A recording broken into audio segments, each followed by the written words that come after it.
Coronas in a can. That's weird.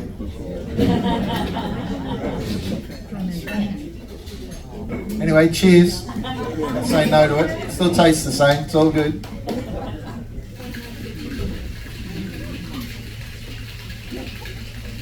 I've been very entertained by all the talk of Foster's with some of you across this week. I want to fill you in on something. It's the biggest scam Australian tourism has ever pulled on the rest of the world, because nobody drinks Foster in Australia. I won't tell you what we call it. It involves an animal and urine. But yeah, everyone's asking me why, when I'm walking around drinking Corona, why I'm not drinking Foster's. And that's why. But I think it all comes from the America's Cup win in like 81 or 82 or something when that happened. And Foster's sponsored the boat. And so they sold it to the world like we all drink Foster's, but we don't. Anyway, cheers.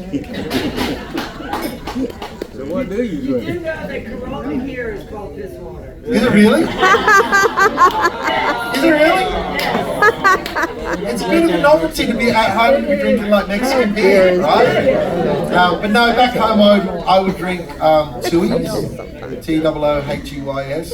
That's kind of the local, where we live, that's the local New South Wales beer, Tooheys Dry or Tooheys Extra Dry, or Carlton. Carlton's really good, Carlton Dry or Carlton Draft.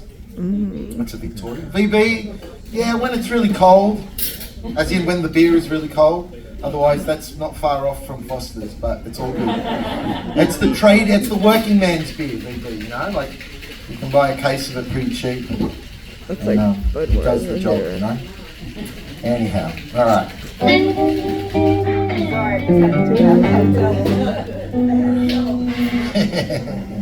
All right. So I'm a string down, so let me rethink this.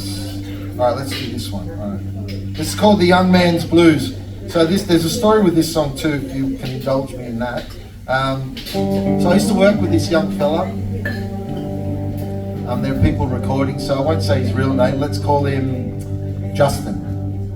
And he came into work one day, and he was beaming from ear to ear. He was a young guy, 20, 21, and we're all curious about why he was so happy. And it turned out that his girl's best friend had kind of come in on what they were in on. And so he came into work. Does that make sense? No, I don't have to go into detail. And so he was like, you know, I'm 21, I'm, you know, my girlfriend's best friend is kind of, you know, getting into it with us. And so me as the, you know, the calm, level-headed old man said, look, just, you know, it might be fun, but just take it easy, because that can go to crap pretty quick too. No, it'll be fine. We had a great talk about it all, and nothing's going to get in the way of our love, and she wants it. I'm like, yeah, cool, no worries, man. Anyway, that went on for a couple of weeks, and he was the happiest fella at work. And then the first sign we had that something was wrong was that he didn't come to work for a couple of days. And then he did come to work, and he wasn't smiling so much. And you know, as it turned out, she took off with her friend, and he was left on his lonesome. So, you know, like, we know that was going to happen, right? But the naive young fella didn't. And so anyway, as I do with all the misfortunes of my friends and people I meet, I write songs about it. So that's what I did. It's called The Young Man's Blues.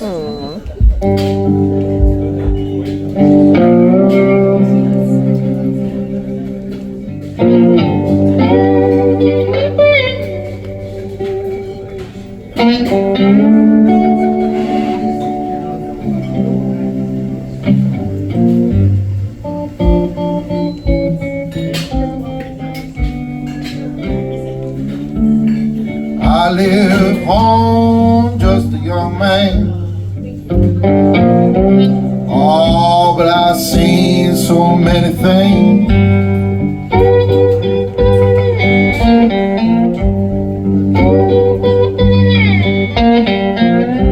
That would make a grown man cry now. Lord knows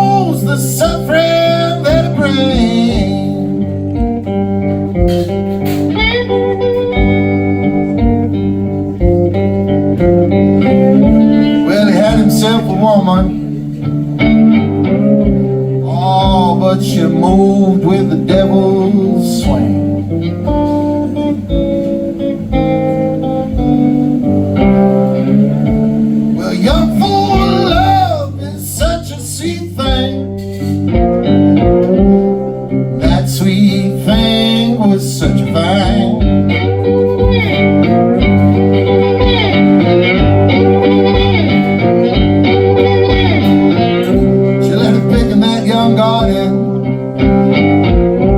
and use the back door every time.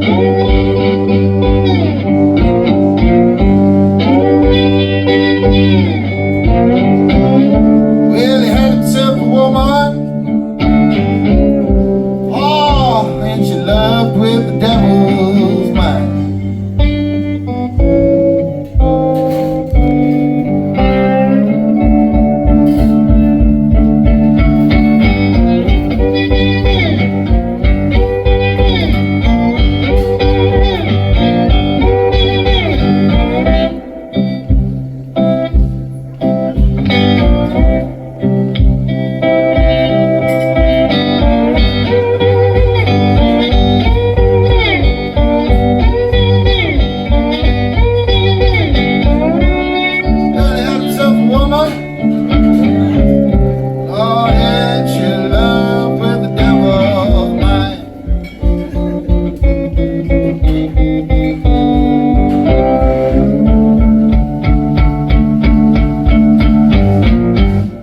You may be asking, what is the moral to this rhyme? Might sound to you like you had one hell of a time, one hell of a time. Oh, I had himself one hell of a time, no.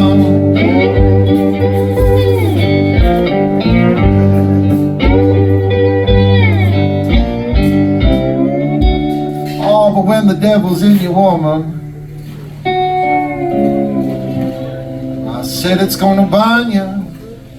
Said it's gonna burn you low. No, no, no. Said it's gonna burn you every time. No.